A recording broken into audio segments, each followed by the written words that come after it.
Mis hermanos, Dios les bendiga un día más, su hermano Teo en Cristo. Hoy día, mis hermanos, compartiré el santo de hoy día. Y el santo es San Simeón Estilita. Es una muy bella historia, mis hermanos. A través de los santos nosotros vamos reconociendo que no hay más que un solo Dios. Y a través de la santidad de estos hombres, nosotros también conocemos a Dios. Y la invitación que ellos nos hacen es a que los imitemos a ellos para llegar también un día ante la presencia de nuestro Dios. Cuando nosotros leemos estas historias, creemos que es un poco exagerado lo que los santos hacían, pero esto en realidad agradaba a Dios. Las personas que hacían estas cosas por el amor de Dios, porque Dios perdonara sus pecados, a Dios le agradaba. Ellos no es porque hayan sido masoquistas o de una manera o de otra hacerse un daño en su cuerpo. Lo que ellos hacían lo hacían para que aquel deseo de volver a pecar no les viniera a su mente.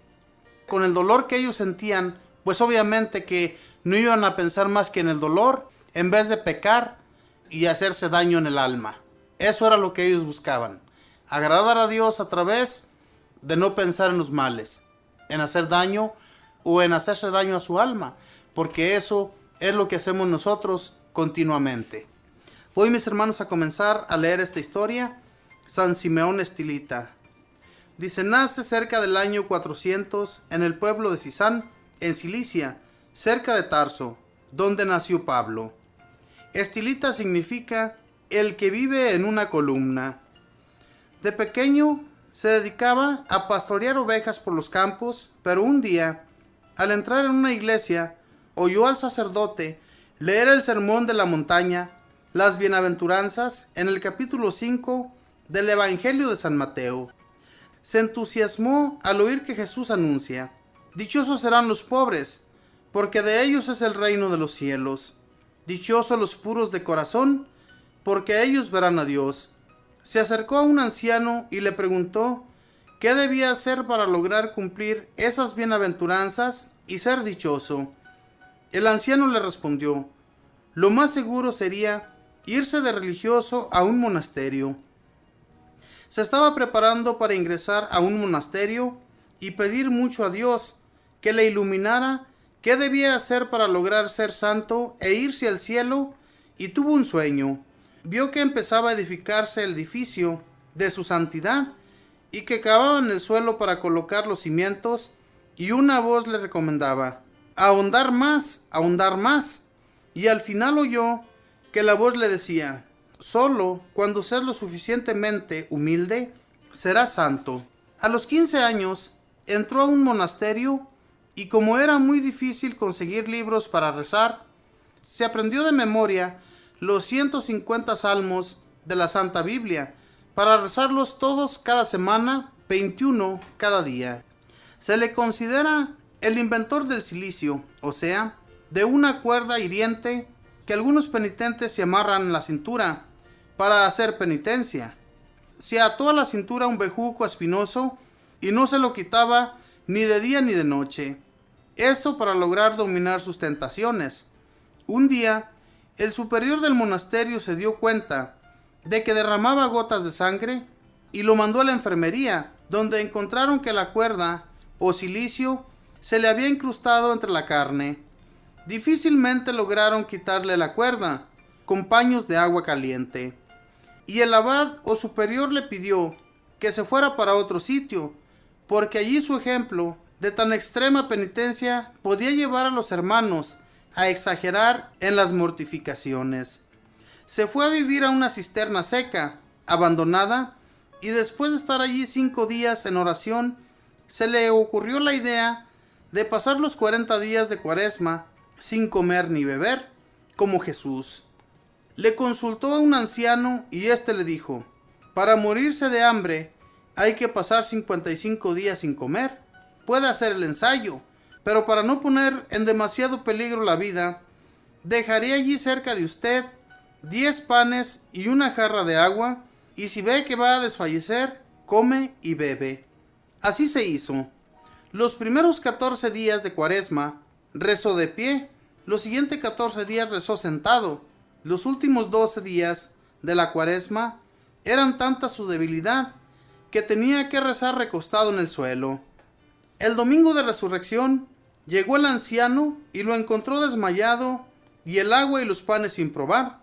Le mojó los labios con un algodón empapado en agua, le dio un poquito de pan y recobró las fuerzas. Así pasó todas las demás cuaresmas de su larga vida, como penitencia de sus pecados y para obtener la conversión de los pecadores. Se fue a una cueva del desierto y para no dejarse dominar por la tentación de volverse a la ciudad, llamó a un cerrajero y se hizo atar una cadena de hierro a una roca y mandó soldar la cadena para no podérsela quitar. Pero varias semanas después pasó por allí el obispo de Antioquía y le dijo: las fieras sí hay que atarlas con cadenas, pero al ser humano le basta su razón y la gracia de Dios para no exceder ni irse a donde no se debe. Entonces Simeón, que era humilde y obediente, se mandó quitar la cadena. De todos los países vecinos y aún de países lejanos venían a su cueva a consultarlo y a pedirle consejos, y las gentes se le acercaban para tocar su cuerpo con objetos para llevarlos en señal de bendición, y hasta le quitaban pedacitos de su manto para llevárselos como reliquias. Entonces, para evitar que tanta gente viniera a distraerlo en su vida de oración, se ideó un modo de vivir totalmente nuevo y raro. Se hizo construir una columna de 3 metros para vivir allí al sol, al agua y al viento. Después mandó hacer una columna de 7 metros y más tarde, como la gente todavía trataba de subirse hasta allá, hizo levantar una columna de 17 metros y ahí pasó sus últimos 37 años de vida. Columna se dice estilos, es griego, por eso lo llamaron Simeón Estilita. No comía sino una vez por semana. La mayor parte del día y de la noche la pasaba rezando. Unos ratos de pie, otros arrodillado y otros tocando el piso de su columna con la frente. Cuando oraba de pie, hacía reverencia continuamente con la cabeza. Un sacerdote le llevaba cada día la Sagrada Comunión. Para que nadie vaya a creer que esto que estamos narrando son cuentos inventados o leyendas, recordemos que la vida de San Simeón Estilita la escribió Teodoreto, quien era monje en aquel tiempo y luego fue obispo de Ciro, ciudad cercana al sitio de los Hechos. Un siglo más tarde, un famoso abogado llamado Evagrio escribió también la historia de San Simeón y dice que las personas que fueron testigos de la vida de este santo afirman que todo lo que cuenta Teodoreto es cierto. La gente acudía por montones a pedir consejos a Simeón el Estilita. Él les predicaba 2 veces por día desde su columna y los corregía de sus malas costumbres. Y entre sermón y sermón oía sus súplicas, oraba por ellos y resolvía pleitos entre los que estaban peleados para amistarlos otra vez. A muchos ricos los convencía para que perdonaran las deudas a los pobres que no les podían pagar. Convirtió a miles de paganos. Un famoso asesino, al oírlo predicar, empezó a pedir perdón a Dios a gritos y llorando. Algunos lo insultaban para probar su paciencia y nunca respondió los insultos ni demostró disgusto por ellos. Hasta obispos venían a consultarlo, y el emperador Marciano de Constantinopla se disfrazó de peregrino y se fue a escucharlo y se quedó admirado del modo tan santo como vivía y hablaba. Para saber que la vida que llevaba en la columna era santidad y virtud y no solo un capricho, los monjes vecinos vinieron y le dieron órdenes a gritos de que se bajara de la columna y se fuera a vivir con los demás. Simeón, que sabía que sin humildad y obediencia no hay santidad, se dispuso inmediatamente a bajarse de allí, pero los monjes, al ver su docilidad, le gritaron que se quedara otra vez allá arriba, porque esa era la voluntad de Dios. Murió el 5 de enero del año 459. Estaba arrodillado rezando, con la cabeza inclinada, y así quedó muerto, como si estuviera dormido. El emperador tuvo que mandar un batallón de ejército, porque la gente quería llevarse el cadáver cada uno para su ciudad. En su sepulcro se obraron muchos milagros, y junto al sitio de esta columna se construyó un gran monasterio para monjes que deseaban hacer penitencia. Señor Jesucristo, haz que como Simeón el estilita, recordemos todas aquellas palabras tuyas. Si no hacéis penitencia, todos pereceréis. Y que nos dediquemos también a ofrecer penitencia por nuestros pecados y por los pecados del mundo entero. Amén. Señor Dios, dichosos quien confían en ti. Salmo 83. Esta fue la historia de San Simeón Estilita. Y como les decía, mis hermanos, no es porque las personas quieran a veces hacerse daño en su cuerpo solamente por hacerse daño. No. Él lo hacía porque quería quitarse todo pecado o todo modo, mis hermanos, que a veces nos viene a la mente, que pensamos en hacer daño o tenemos malos pensamientos sobre otras personas, a veces sobre mujeres. Y todo eso él lo hacía para que no le llegara esa tentación. Las tentaciones nos llegan continuamente.